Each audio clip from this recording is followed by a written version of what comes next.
커리어 성장에 필요한 모든 것. 커리어 바토스 채널 구독과 좋아요 잊지 마세요. 여러분의 커리어 여정에 든든한 동반자가 되어드립니다. 오늘 저희가 함께 분석해볼 자료는요. 많은 리더분들이 보내주시는 고민이랑 정말 딱 맞아떨어지는 내용입니다. 바로 채용의 딜레마죠. 왜 그 청취자분께서 보내주신 여러 글들을 보니까 한 가지 질문으로 딱 요약이 되더라고요. 왜 그렇게 완벽해 보였던 그 사람은 입사하고 나면 평범해질까? 이거 진짜 많은 조직의 미스터리 아닌가요? 그래서 이 미스터리를 한번 풀어보려고 자료에 나오는 가상의 인물 2명을 좀 소환해볼까 합니다. 첫 번째는 김 과장. 면접장에 들어오는데 와, 아우라가 장난이 아니에요. 매너도 세련됐고 말도 막힘이 없고요. 누가 봐도 에이스죠. 그리고 다른 한 명은 이 과장입니다. 이분은 좀 긴장한 것 같고 말투도 약간 투박해요. 그런데 이력서를 보니까 지난 5년간 성과 그래프가 단 한 번도 꺾인 적이 없어요. 자, 면접관 앞에 이 두 사람이 앉아 있습니다. 머릿속에 정말 복잡해지겠죠. 오늘 이 흔한 고민 속에 숨겨진 아주 중요한 통찰들을 하나씩 파헤쳐 보겠습니다. 솔직히 저라도 김 과장한테 마음이 갈 것 같아요.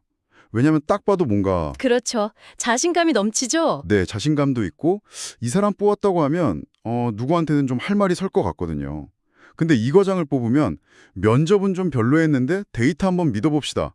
이렇게 설득해야 되잖아요. 아주 자연스러운 현상이고요. 바로 그게 우리가 빠지는 첫 번째 함정입니다. 함정이요? 네. 심리학에서 이걸 후광 효과, 그러니까 헬로 이펙트라고 부르거든요. 김 과장의 자신감이라는 아주 긍정적인 특성 하나가 마치 후광처럼 다른 모든 걸 다 좋아 보이게 만드는 거죠. 아, 우리는 무의식적으로 말을 잘하니까 일도 잘할 것이다. 이렇게 그냥 연결해버리는 거예요. 사실 그 두 개는 전혀 별개의 능력인데 말이죠. 잠깐만요. 후광 효과라. 흥미로운데? 오, 약간 반론을 제기하고 싶어요. 만약 그 자리가 고객을 직접 만나는 영업직이에요. 아니면 대외 홍보 담당자거나요. 네네. 그런 경우에는 김 과장의 그 카리스마가 그냥 후광이 아니라 핵심 역량 그 자체가 아닌가요? 아주 중요한 지적이십니다. 물론 직무에 따라서 그 후광으로 보이는 게 핵심 역량일 수 있죠. 하지만 우리가 경계해야 할 건 그 역량 하나가 검증되지 않은 다른 역량까지 다 보증해 줄 거라는 착각이에요. 착각이요? 네. 예를 들어서 김 과장이 말을 정말 잘한다고 해서 그 사람이 꼼꼼하게 데이터를 분석하거나 장기 전략을 세우는 능력까지 뛰어날 거라고 단정하는 건 이건 비약이잖아요. 하긴 그렇네요. 후광 효과의 무서운 점은 우리가 이런 비약을 하고 있다는 사실조차 모르게 만든다는 데 있어요. 그냥 저 사람 괜찮네?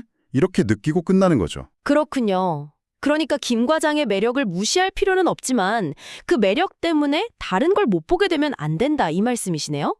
이게 미스터리의 첫 번째 단서군요. 맞습니다. 그리고 두 번째 단서는 더 강력합니다.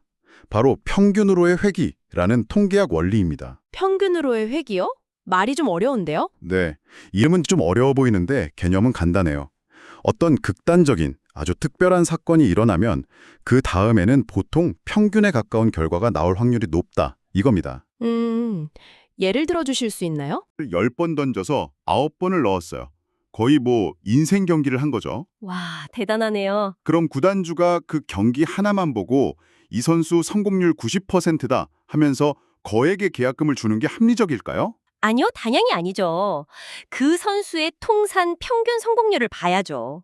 그게 만약 40%였다면 다음 경기에서도 40%에 가까운 성공률을 보일 가능성이 훨씬 높겠죠. 바로 그겁니다. 김 과장의 면접에서 보여준 그 120점짜리 완벽한 모습이 바로 그 인생 경기에 해당하는 거예요. 아, 그게 그의 평균 실력일 수도 있지만 통계적으로는 그의 진짜 실력, 그러니까 평균치로 돌아갈 확률이 훨씬 높다는 거죠. 그렇군요. 반면에 이 과장은 지난 5년간의 꾸준한 성과로 자기 평균 실력이 95점이라는 걸 이미 증명한 셈이고요. 면접이라는 한 경기에서 80점짜리 플레이를 했다고 해서 그의 평균이 갑자기 80점이 되진 않거든요. 와, 이걸 채용에 대입하니까 정말 명확해지네요. 그럼 어쩌면 면접에서 대박을 터뜨리는 게 오히려 위험 신호일 수도 있겠다 이런 생각까지 드는데요. 정확합니다. 바로 그 극단적인 사건에 우리가 현혹되고 있다는 신호일 수 있으니까요. 네. 그래서 노벨 경제학상 수상자인 데니엘 카너먼이 우리의 직관을 경계하라고 계속 이야기하는 겁니다. 우리 뇌는요, 복잡한 질문을 받으면 자기도 모르게 그 질문을 쉽고 익숙한 질문으로 바꿔서 답하는 경향이 있거든요.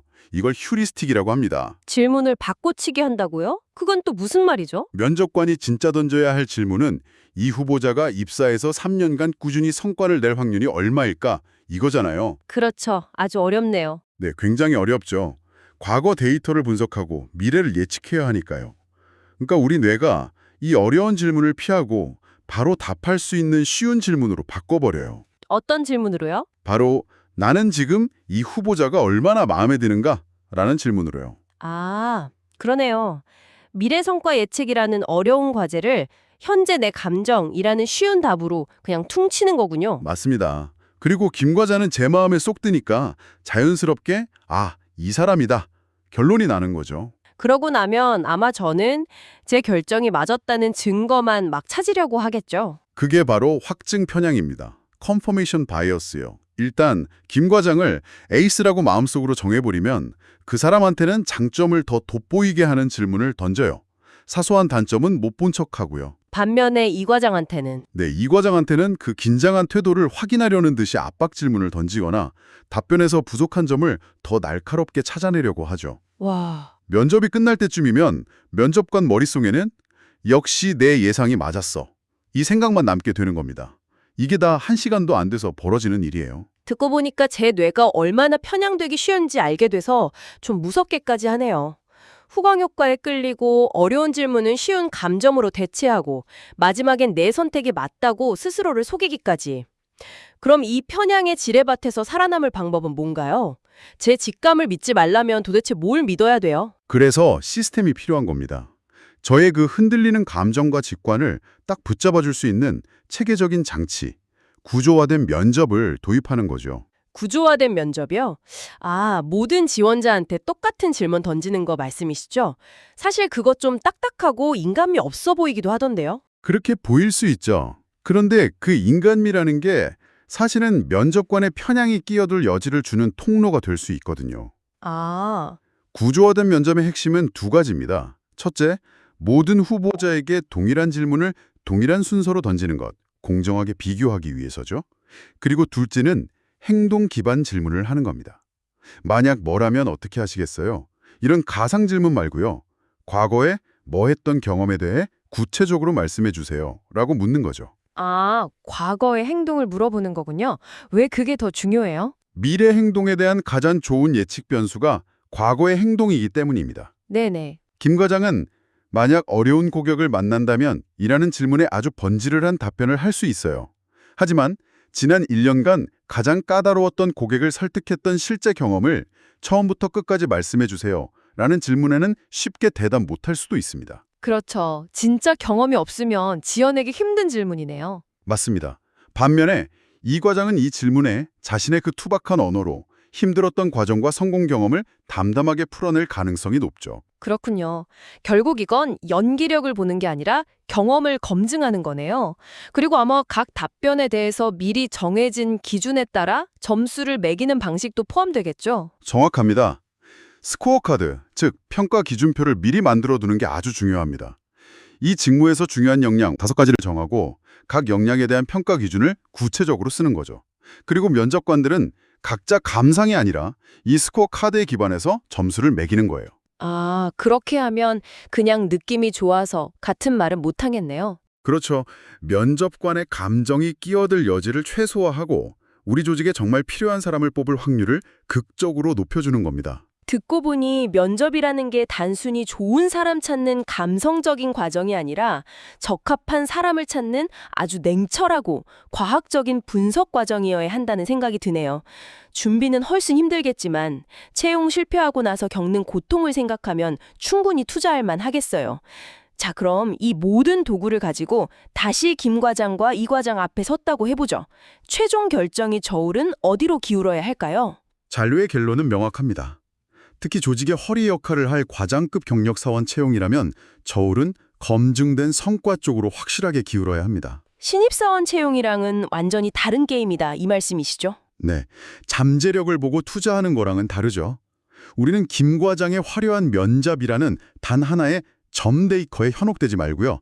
이 과장의 지난 5년간의 꾸준한 실적이라는 길고 안정적인 선 데이터를 신뢰해야 합니다. 그 배신감이라는 표현이 와닿네요. 120점을 기대했는데 90점짜리 현실을 마주했을 때의 그 실망감. 그 실망감이 팀 전체 사기에도 악영향을 미치거든요.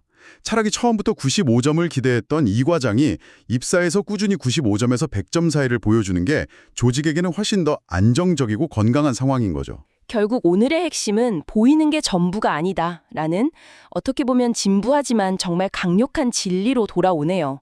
면접이라는 짧은 무대 위의 모습보다는 그 사람이 걸어온 과거의 궤적을 믿어야 한다. 맞습니다. 그리고 그 궤적을 제대로 잇기 위해서 우리의 편향된 뇌를 시스템으로 보완해야 한다는 점 다시 한번 새기게 됩니다.